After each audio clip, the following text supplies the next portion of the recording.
guys, good morning, welcome back to my channel.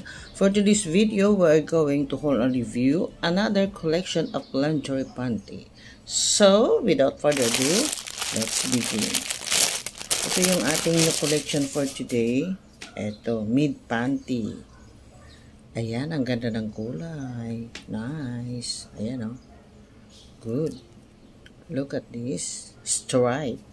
This is pure cotton. Cotton po ang kanyang tela. At tingnan mo naman, ang ganda ng tahi niya. Oh.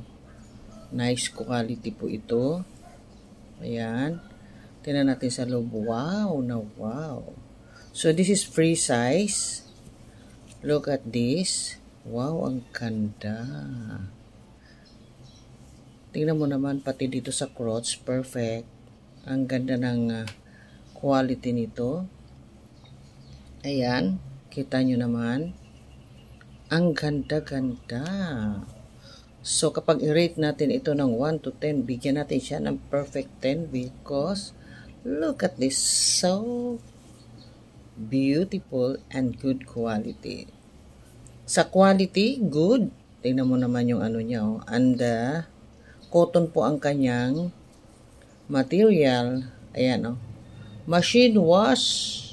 Warm only, don't bleach daw, at do not iron. Ayan, nakalagay dito. Ang ganda po, tingnan mo naman yung dugtungan, no? Ang ganda.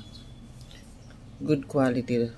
Perfect 10 ang ating ibibigay na ano dito, rate. Pag 1 to 10, perfect 10. Ang ganda po. At nabili ko lang ito sa Robinson's Department Store ng 99 pesos. So, very affordable. At hindi kayo magsisisi, ang ganda po ng tela. Look at this. Ayan, cotton po siya. Malamig po ito sa balat, kaya okay. Ayan ang nakalagay ko sa Belia. Ang ganda po. Tingnan mo naman, oh. Nice. Very nice quality. Look at this. Wow. This is a back view. Very nice. Very good quality.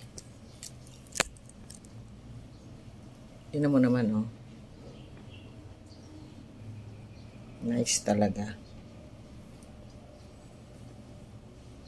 So, that is for today for our sexy mid lingerie panty from Cosa Belia.